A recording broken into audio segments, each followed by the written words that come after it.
எதிர்க்கட்சித் தலைவர் எடப்பாடி பழனிசாமி செய்தியாளர்களை சந்தித்து வருகிறார். அந்த காட்சிகளை காணல. உயர் பதவியில் இருக்கின்ற ஒரு ஏடிஜிபி அவர்களே தன் உயிருக்கு பாதுகாப்பில்லை என்ற ஒரு செய்தி மிகுந்த அச்சத்தை ஏற்படுத்துகின்றது, மிகுந்த அதிர்ச்சியை ஏற்படுத்துகின்றது.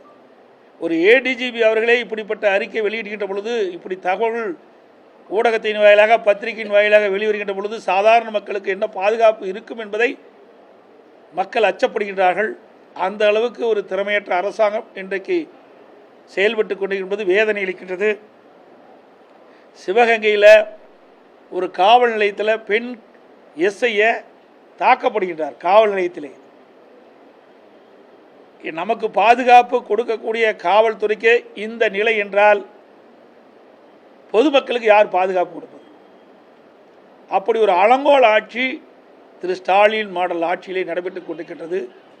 இதையெல்லாம் இந்த அரசுக்கு அவ்வப்போது ஊடகத்தின் வாயிலாக பத்திரிகையின் வாயிலாக வலைதளம் மூலமாக நான் வெளிப்படுத்தி கொண்டிருக்கின்றேன். அதையெல்லாம் கவனத்தில் எடுத்திருந்தால் கூட, அதுக்குண்டான நடவடிக்கை எடுத்திருந்தால் கூட இப்படிப்பட்ட சம்பவம் நடைபெறாமல் தவிர்த்திருக்கலாம். குற்றச்செயல் ஈடுபடுகிறவர்கள் எவ்வித அச்சமும் இல்லாமல் குற்றச்செயல் ஈடுபடுவது உண்மையிலேயே வேதனை அளிக்கின்றது. ஒரு பொம்மை முதலமைச்சர், ஒரு திறமையற்ற ஆட்சி நடைபெற்று கொண்டு இதுவே சாட்சி. அது மட்டும் இல்லாமல் ஈசிஆர் ரோட்டில் ஒரு கட்சி கொடியோட பெண்கள் சென்ற காரை அவர் வழிமறித்து துரத்துவது எல்லா தொலைக்காட்சியில் நாங்கள் பார்த்தோம். இப்படி தொடர் சம்பவம் தமிழகத்தில் நடைபெற்று கொண்டிருக்கிறது. நேற்றை தினம் தொலைக்காட்சியை என்ன பார்த்தேன், 24 மணி நேரத்தில் 8 கொலைகள் தமிழகத்தில் நடைபெற்றதாக. இன்றைக்கு தமிழகம் ஒரு கொலை நடைபெறுகின்ற மாநிலமாக இருப்பது உண்மையிலேயே வருத்தம் அளிக்கிறது, வேதனை அளிக்கின்றது. ஒரு மோசமான ஆட்சிக்கு இதுவே சான்று என்பதை இந்த நேரத்தில் தெரிவிக்க விரும்புகின்றேன்.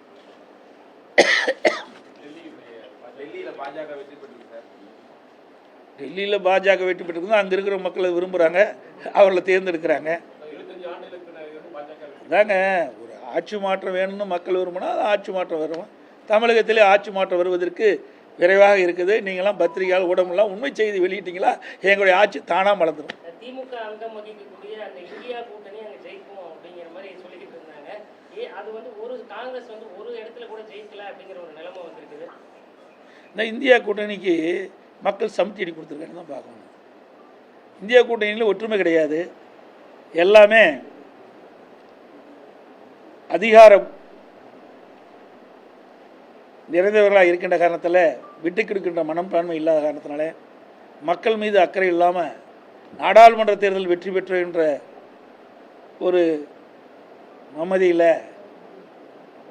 இந்தியா கூட்டணி இருக்குதா இல்லையாங்கிறதே சந்தேகமாக இருக்குது. இப்போ இந்த தேர்தல் மூலமாக இன்றைக்கி அந்த தேர்தலில் காங்கிரஸ் கட்சி வாங்கிய ஓட்டுகளை பார்க்கின்ற பொழுது மிக மிக ஒரு மோசமான நிலைக்கு காங்கிரஸ் தள்ளப்பட்டுக்கின்றது. இன்றைக்கி இங்கே இருக்கிறவங்க தான் இந்தியா கூட்டணின்னு தூக்கி பிடிச்சிட்டு இருக்கிறாங்க. மற்ற மாநிலத்தில் இருக்கிறவங்க எல்லாம் நாடாளுமன்ற தேர்தலுக்கு தான் அது பொருந்துன்ட்டாங்க. மேற்கு வங்க முதலமைச்சராகட்டும், இன்றைக்கு அந்த இந்தியா கூட்டணியில் அங்கம் வைக்கின்ற கட்சிகள்லாம் நாடாளுமன்றத்துக்கு தான் அது பொருந்தும், சட்டமன்றத்துக்கு பொருந்தாதுன்னு சொல்லிட்டாங்க. அப்படின்னா அந்த இந்தியா கூட்டணி எப்படி ஒற்றுமையாக இருந்து செயல்பட்டு அது வெற்றி பெற முடியும்? அதனால் அந்த வாய்ப்பே இந்தியா கூட்டணிக்கு இனி அந்த வாய்ப்பு இல்லை என்று நான் நம்புகிறேன். அது எங்கே வெற்றி? அதான் அவையில் யாருமே களத்தில் இல்லையே, இது வெற்றி இல்லையே, இது போலி வெற்றி. அந்த போலி வெற்றி கூட அங்கே இருக்கிற வாக்காளர் ஓட்டுகளை வீல திமுக போட்டாங்க. எங்கள் கட்சி நிர்வாகிகள் ஓட்டை பல ஓட்டை அவையிலே போட்டாங்க. என் ஓட்டு போட போகல. கடைசியில் பார்த்தா எங்களுடைய முக்கிய பொறுப்பாளர் ஓட்டையே திமுககாரர் பதிவு செஞ்சுருக்கிறாங்க. ஆக கல் ஓட்டின் மூலமாக அதிக வாக்குகளை பெற்று நாங்கள் அதிக வாக்குகள் வித்தியாசத்தில் வெற்றி பெற்றோம் என்று மம்மதியில் இருக்கிறாங்க. 2026 அதே சட்டமன்ற தொகுதியில் என்ன நிலைமை ஏற்படும் என்பதை அந்த காலகட்டத்தில் நாங்கள் சொல்கிறோம். நிச்சயமாக பலமான கூட்டணி அமையும். அது தேர்தலுக்கு இன்னும் 13 மாதம் இருக்குது. ஏங்க இப்போ எப்படி தேர்தலில் சொல்ல முடியும்? 5ல் 1 பாகம் இருக்குதுங்க. 5 ஆண்டு என்று சொன்னால் இன்னும் 1 ஆண்டுக்கு மேலே இருக்குது. மார்ச் மாதம் தான் அறிவிப்பாங்க. பிப்ரவரி மாதம் தானே 13 மாத காலம் தேர்தலுக்கே இருக்குது. தேர்தல் நேரத்தில் நல்ல வலிமையான கூட்டணி அமையும்.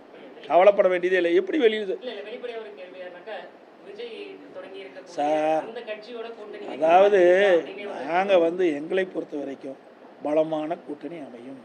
உங்களையெல்லாம் அழைத்து நிச்சயமாக தெரிவிப்போம். எந்த மாறுபட்ட கருத்தும் கிடையாது.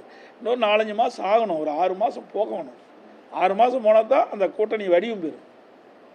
ஏன்னா கூட்டணி என்பது வாக்குகள் சிதறாமல் அனைத்து கட்சியுடைய வாக்குகளை பெற்று வெற்றி பெற வேண்டும், எதிரிகளை வீழ்த்த வேண்டும். எங்களுக்கு எதிரி என்பது திமுக தான், புரியுதுங்களா? அந்த அடிப்படையில் தான் நாங்கள் சென்று கொண்டிருக்கிறோம். அப்படின்னா வாக்குகளை ஒன்றாக சேர்த்தணும். ஏன்னா திமுகக்காரர் இன்றைக்கு ஸ்டாலினே சொல்லிட்டு இருக்காரு அடிக்கடி, எங்கள் கூட்டணியில் அங்கே வைக்கின்ற கட்சிகள்லாம் ஒரே கொள்கையுடன், ஒரே கொள்கையாக தான் எதுக்கு தனித்தனி கட்சி வச்சுருப்பானே. எங்களை பொறுத்த வரைக்கும் கூட்டணி என்பது வேறு, கொள்கை என்பது வேறு. கூட்டணி என்பது தேர்தல் நேரத்தில் ஒன்றாக சேர்ந்து எதிரிகளை வீழ்த்துவதற்காக அமைக்கப்படுகின்ற கூட்டணி. தேர்தல் முடிந்த பிறகு அவரவர் கொள்கைப்படி தான் அந்தந்த கட்சி நடத்துவாங்க. அப்படித்தான் நாங்கள் செயல்பட்டு இருக்கிறோம், அப்படித்தான் நாங்களும் கூட்டணி அமைக்கிறோம்.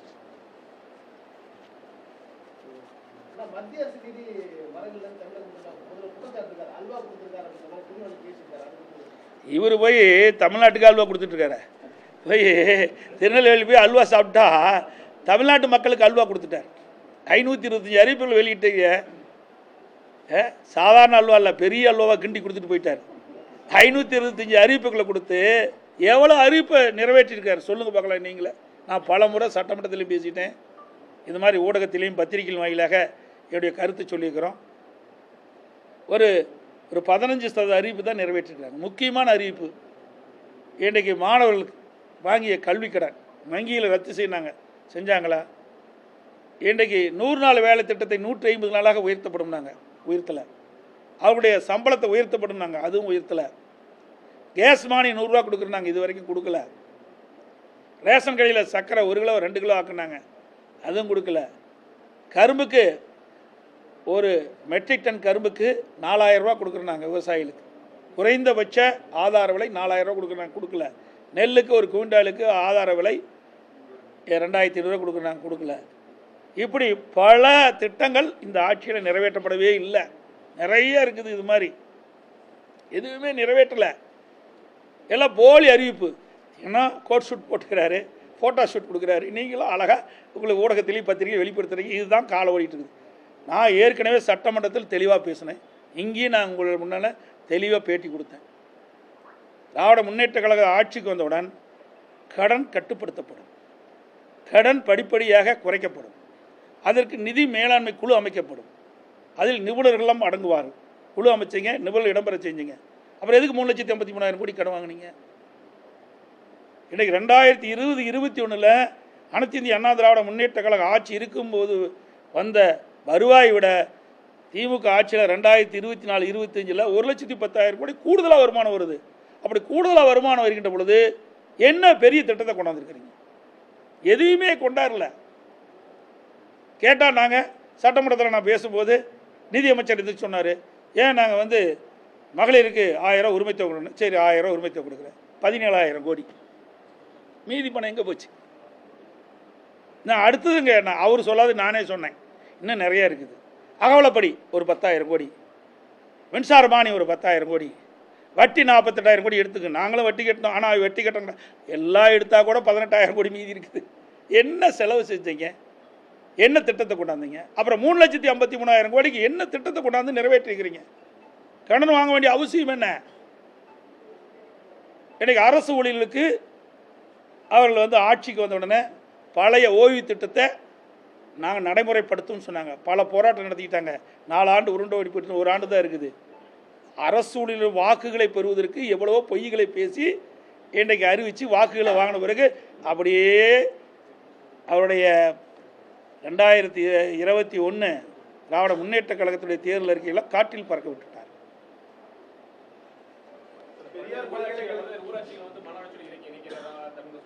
எதுங்க?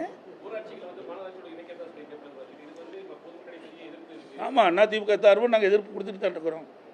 அங்கே இருக்கிற மக்களுடைய உணர்வுகளை புரிந்து மக்களை கலந்து ஆலோசித்து, அந்தந்த ஊராட்சியில் உள்ள மக்களை கலந்து ஆலோசித்து அந்த மாநகராட்சியோட இல்லை நகராட்சியோட பேரூராட்சி இணைக்க வேண்டும். அதுதான் முறை. பெரியார் பல்கலைக்கழகத்தில் பிஹெச்டி படிப்புக்கான கால அட்டவணையில் புதிய கல்விக் கொள்கை திணிப்பு மாதிரி ஒரு 4 ஆண்டுகள் கல்வி குறிப்பிட்டிருக்காங்க. அதை எப்படி பார்க்குறீங்க? 4 ஆண்டுகளாக அதிகரிச்சிருக்காங்க. புதிய கல்விக் கொள்கை அதாவது புதிய கல்விக் கொள்கை மத்திய அரசு கொண்டாந்தாலும் கல்வியாளர்களை கலந்து ஆலோசித்து இதை அறிவித்தால் அனைவரும் ஏற்றுக்கொள்ளக்கூடியதாக இருக்கணும். ஏன்னா மத்திய அரசு ஒரு மாதிரி இருக்குது, மாநில அரசு ஒரு மாதிரி இருக்குது. ஆக மாநில அரசு மத்திய அரசோடு இணைஞ்சு போகிறதில்ல, மத்திய அரசு மாநில அரசோடு இணைஞ்சு போகிறதில்ல. அதனால தான் இப்படிப்பட்ட பிரச்சனை வருது. ஆகவே இன்றைக்கு மத்திய அரசாகட்டும் மாநில அரசாகட்டும் கல்வியாளர்களை கலந்து ஆலோசித்து ஒரு முடிவு எடுத்தால் அனைவருக்கும் உபயோகமாக இருக்கும். ஏன்னா கல்வி என்பது மிக மிக முக்கியமானது. அதில் ஏற்றத்தாழ்வு இருக்கக்கூடாது, யாரும் பாதிப்பு விடக்கூடாது. எது சிறந்தது என்பதை கல்வியாளர் வைத்து தான் முடிவு செய்யணும். அதுதான் என்னுடைய கருத்து. அது நான் ஏற்கனவே இது குறித்து தெளிவாக அறிக்கை விட்டுட்டேன். நான் சட்டமன்றத்திலையும் அது குறித்து பேசிட்டோம், எல்லாமே தெரிவிச்சிட்டோம். யூசிச்சு அதுதாங்க நாங்கள் எல்லாமே எங்களுடைய கருத்துக்களை ஆழமாக தெரிவித்து விட்டோம். அதனுடைய எதிர்ப்பையும் தெரிவிச்சிட்டோம், அறிக்கையின் வாயிலாக தெரிவிச்சிட்டோம், சட்டமன்றத்தில் இது குறித்து தெளிவாக பேசிட்டோம்.